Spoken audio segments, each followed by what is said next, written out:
Hello, one and all. This is my review of My Hero Academia, Chapter 380, a scoosh? I am not actually sure how to pronounce that. Interesting. Regardless, though, I am absolutely freaking loving Gentle's arc here. I mean, for so long, he was all about that YouTuber lifestyle, about the views, the likes, the comments, the subscriptions. And now he is doing what is undoubtedly the bravest and most amazing thing of his entire life, and nobody is watching. Nobody knows. Nobody will know what he did here today, and he is perfectly fine with that. Even if Deku doesn't know, even if Deku never learns what he did in this moment, he's perfectly fine with it because, he's enjoying this moment with everything he has, and he doesn't need, a camera, he doesn't need an audience, doesn't need anybody to actually be watching him. And then he looks up and realizes there people are watching him, and they're holding a camera, and they are recording him. And the old Gentle, he would have jumped this. He would have gone off this whole monologue like, yes, I am the Gentle Criminal, reborn as the Gentle Hero. But instead, he's basically like, little boys, please go back inside. It is very dangerous here. And, the little boys, the business students, basically just start monologuing themselves about how this criminal who should be in jail right now is, stepping up. He is saving the day when no one else could. And this is their way of being hero, and this really touches Gentle. It really reaches him. He realizes that, filming, recording, uploading, it can serve another purpose. It can serve to inspire. It can serve to change hearts and minds. And Labrava is similarly impressed, so much so that she hacks into their phones and live streams all of this to the entire freaking world. The entire world is watching Gentle be a hero, and Labrava looks excited about it. Really, really excited about it. Horikoshi. You gave her an interesting expression. You gave her a very interesting expression here. Oh, I love it. And I'm just so excited to see what happens next. What is the result of, this broadcast going out to the world? How is it going to affect things?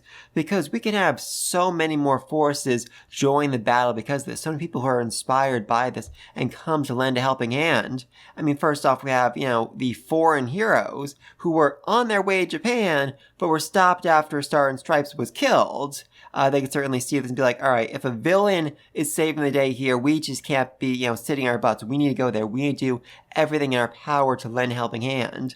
There's also, just heroes who just straight up quit, who gave up after, they were basically vilified in the news after the truth came out about Endeavor. There's a dude with, the concrete fist. I absolutely cannot remember his name. And the other dude who looked like a samurai is one of, the top 10 ranked heroes.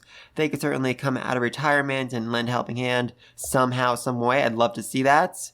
And villains. We can also see villains join the mix, and they're like, hey, that villain's doing something helpful. Why don't I, another villain, also do something helpful? I mean, I've been saying for such a freaking long time that Stain was going to show up sooner or later. Stain was going to appear, lend a helping hand, and help Deku win this battle. Somehow. Though honestly, I really want to see him team up with Ida. That would be fantastic. That would be so fantastic.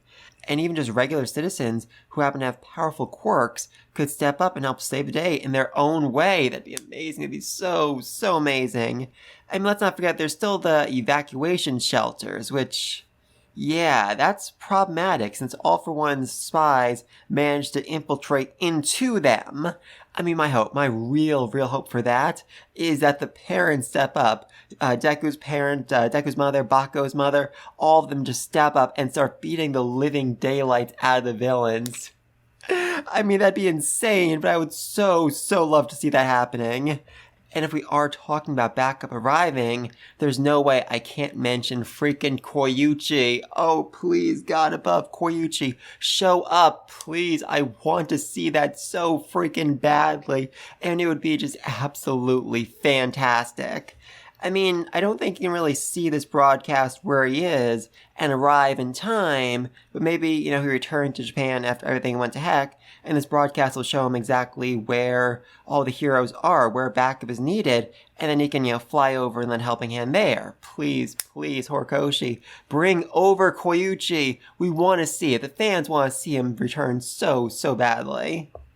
But anyway, though, speaking of reformed villains, we also have Kurogiri, who is in a very disturbed state right now. I mean, this form he's taken on, it is monstrous. It's not his human form, it's not Kurogiri, it is something that lacks a sense of self. It's something that's wild and untamed, and he's trying to figure out exactly what he is. He says, I am a protector, but of what?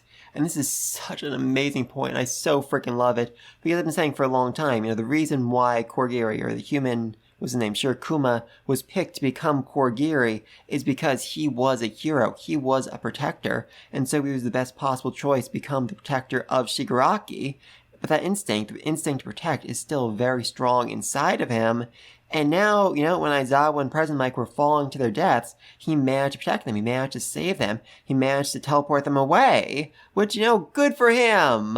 But at the same time, that is also, really, really bad for the heroes because they have now lost their ability to erase Shigaraki's quirks. So, oh no. Also, where the freak did they go? That is a very, very good question. I mean, could they have teleported them to some place that has some significance, some meaning to them? I mean, the only real place I can think of would probably be UA, and UA is, kind of in the air right now. Maybe there's, in the spot where UA used to be. That would make some sense. I'm honestly not sure about that. Very strange. Very, very strange. But anyway, though, back in the other half of the fight, All For One is trying to get back to Shigaraki so he can forcibly implant his quirk inside of him and take complete and absolute control. But Hawks, is really determined not to let that happen, and he doesn't even need to really win this fight. He just needs to slow down All For One. He just needs to wait long enough for All For One's body to essentially fall apart, to die as a result of using, the reversal quirk, using Ares' quirk. Unfortunately, though, All For One is very, very powerful and seemingly kills Hawks in one blow, but that just makes Hawks all the more beautiful, as it's revealed that this is an illusion, much to All For One and Tokoyami's confusion. I mean, seriously, what the freak is this expression right here? Oh, I love it. I freaking love it. Yeah, it turns out that it wasn't actually Hawks, it was an illusion, and the Shiketsu school has arrived to lend a helping hand. Huzzah! Yeah, turns out they were supposed to be guarding the refugees who evacuated from UA, but because Skeptic hacked the UA evacuation shelters, they had nothing else to do, so they figured, hey, let's just join this fight and kick All For One's butt. Let's defeat the Demon Lord by ourselves! Yay! Good for them! Oh, I love it. I mean, I think we've been wanting to see these dudes for, the last 200 freaking chapters. So I'm very happy they're here. I'm very happy they can actually, lend a hand in this battle. And just like with Gentle, it's characters that have been set up over the last 400 freaking chapters who are all showing up, who are all coming out of the woodworks to take down All For One once and for all. And holy mother of God, I love it. I freaking love it. I'm also loving the notes for Cammy's slang. No cap. A distinct lack of a hat. Who knows, honestly? Oh, that is beautiful. That is so, so beautiful. And honestly, it's probably something All For One needs. I mean, I know he's like a genius, master tactician. He's brilliant. But this dude has been alive for, I think, at least 200 freaking years. There's no way he's managed to keep up with slang over that period of time. I can't even keep up with slang. People keep saying I'm base, and I don't know if that's a compliment or an insult, and it bothers me greatly.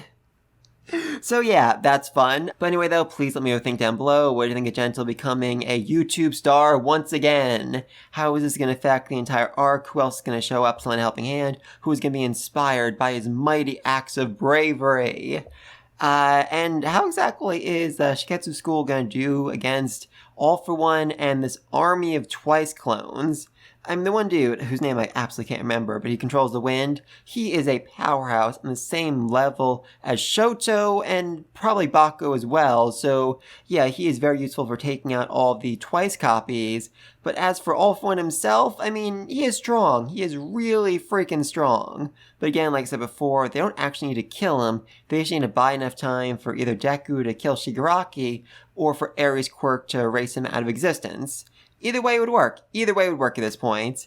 But anyway though, please let me know what you think down below, and until next time, peace!